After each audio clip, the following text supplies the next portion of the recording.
Well, hey, friends, welcome to Q on Q for this week. We are so glad you are with us.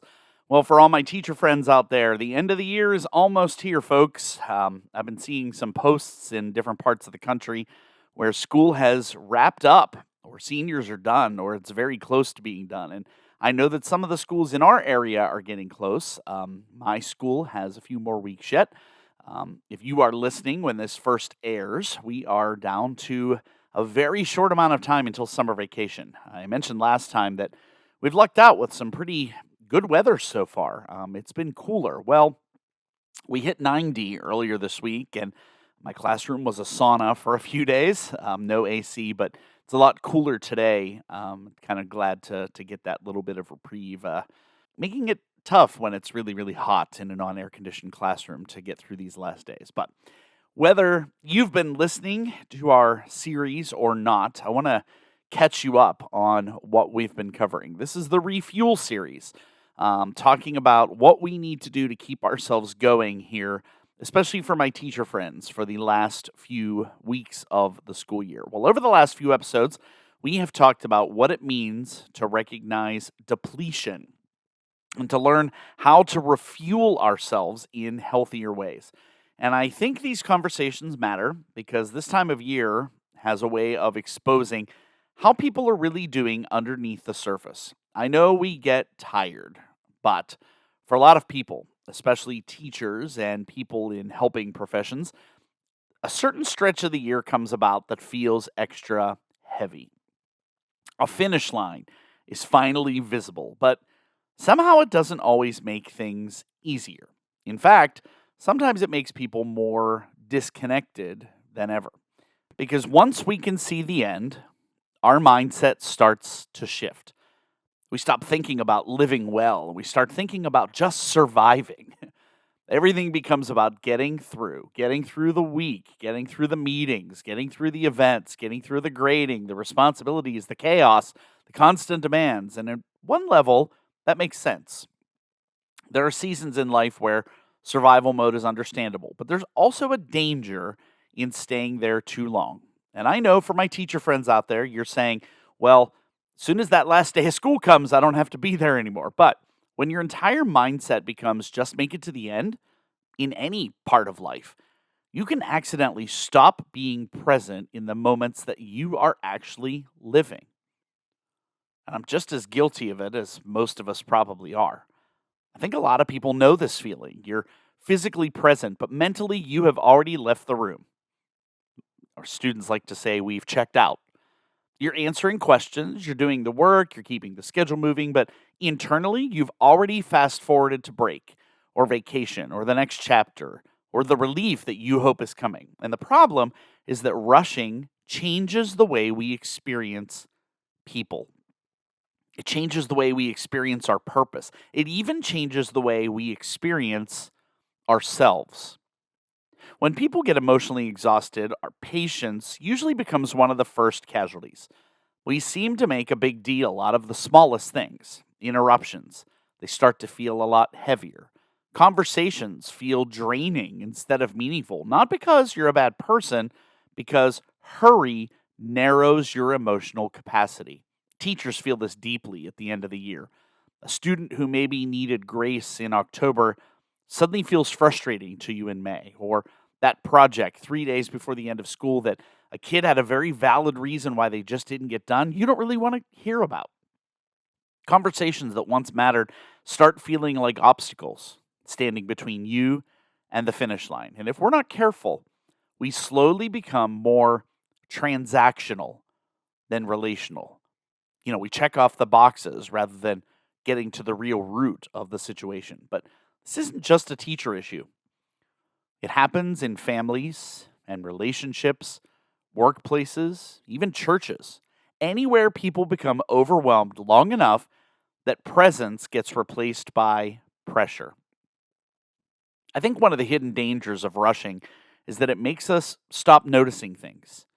You stop noticing small moments that you normally find some purpose in.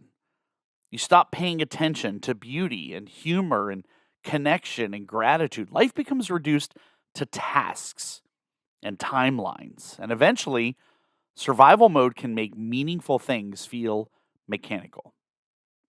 That's why I think this conversation matters spiritually too, because throughout scriptures, there's this repeated tension between hurry and attentiveness. And when you look at the life of Jesus, one thing becomes very clear.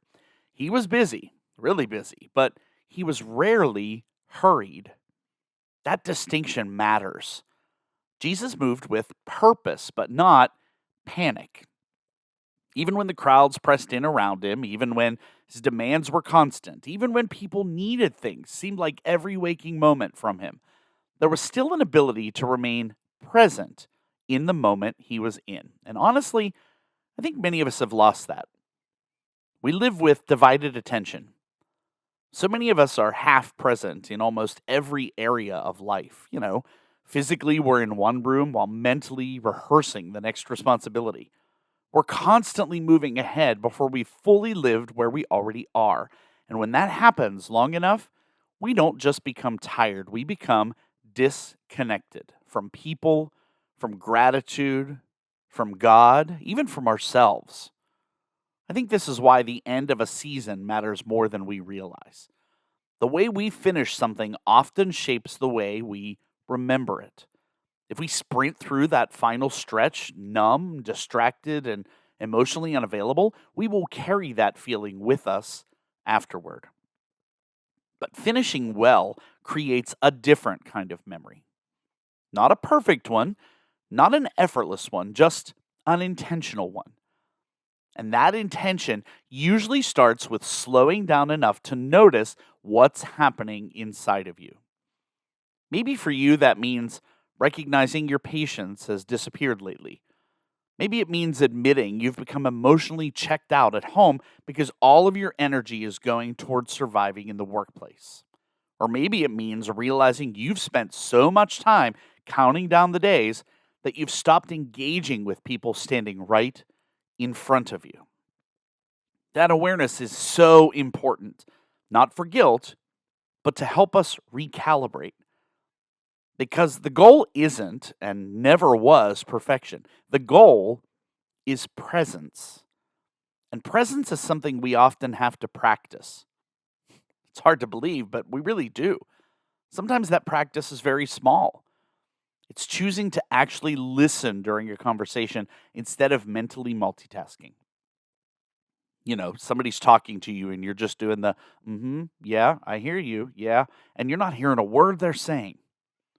It's choosing to actually slow down enough to notice one good moment instead of only focusing on the stress that you're experiencing. It's sitting in your car for 60 seconds before you walk into the house so you don't carry the entire emotional weight of your day into your evening.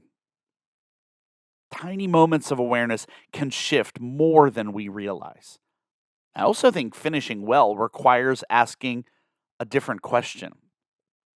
Instead of asking, how quickly can I get through this season? Maybe we need to ask, who do I want to be while I move through it?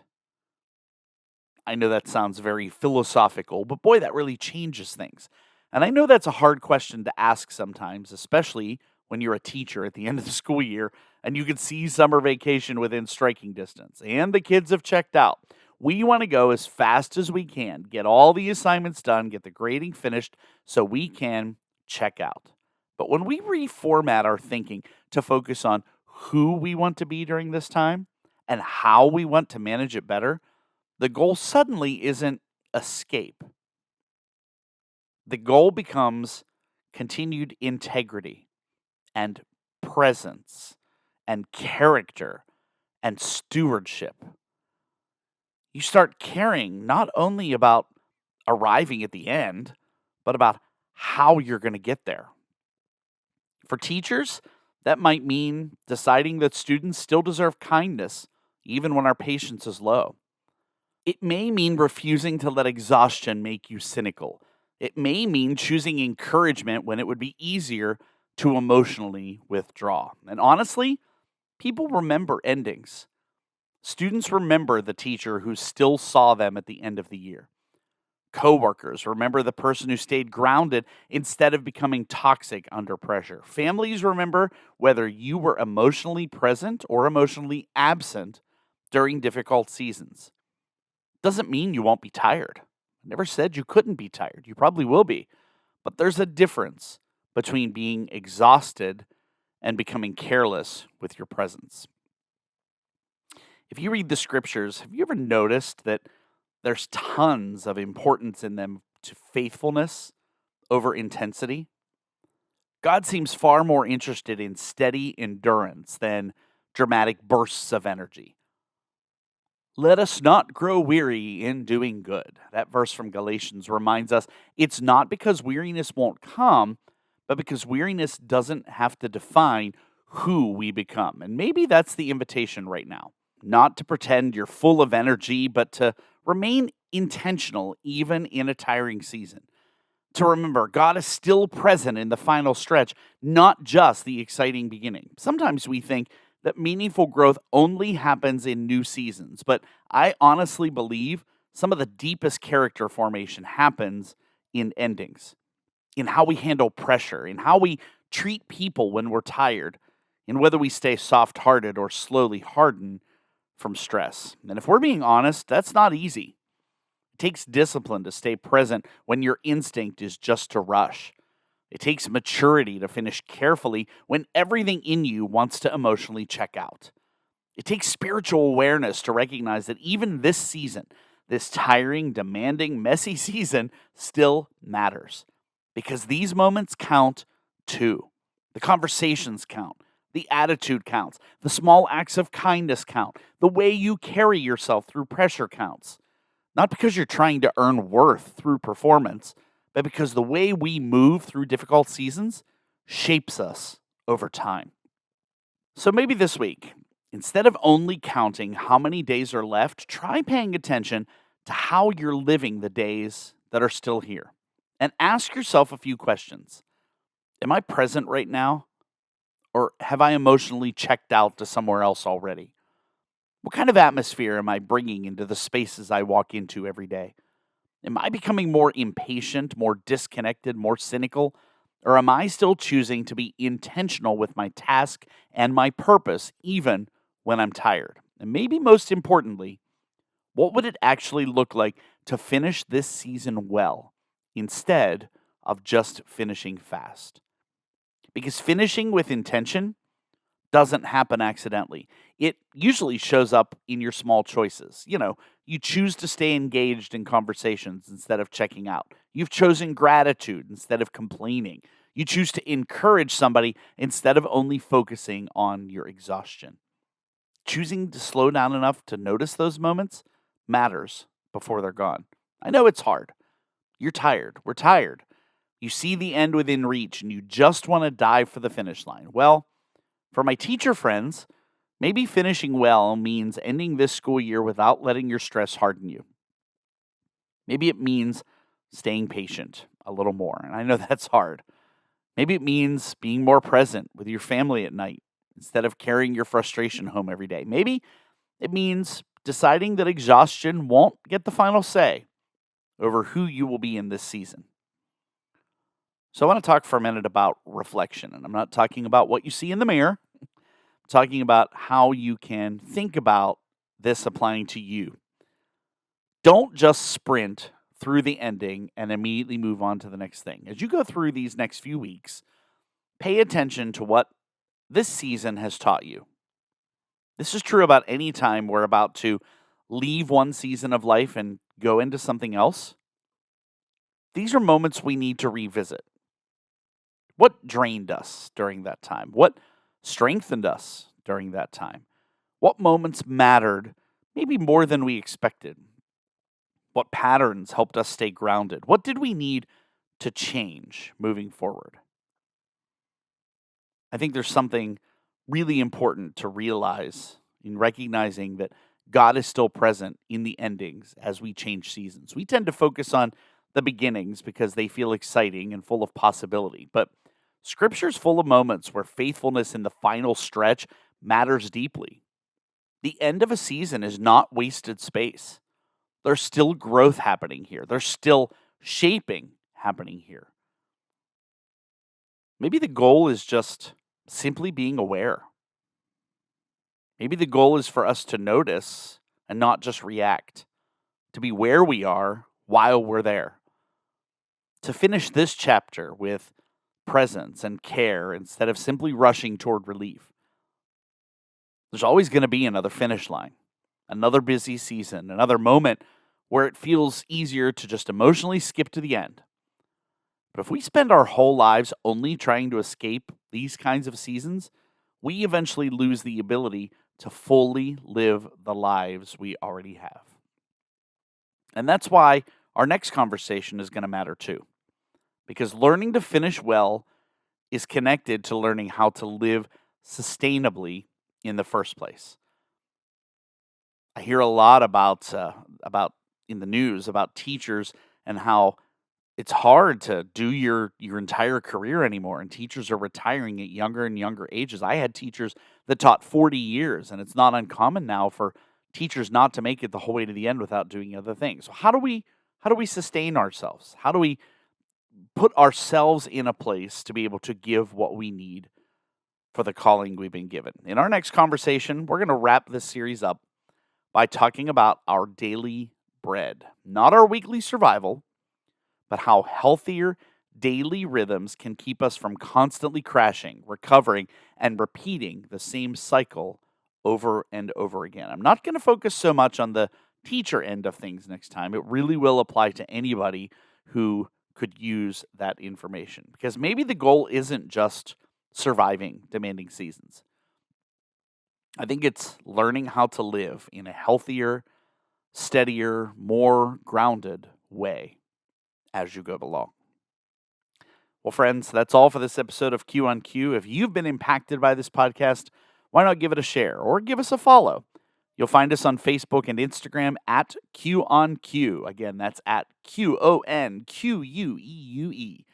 Thank you for your continued support, and as always, I really do appreciate you tuning in. We'll see you back here next time, and we'll have more for you on Q.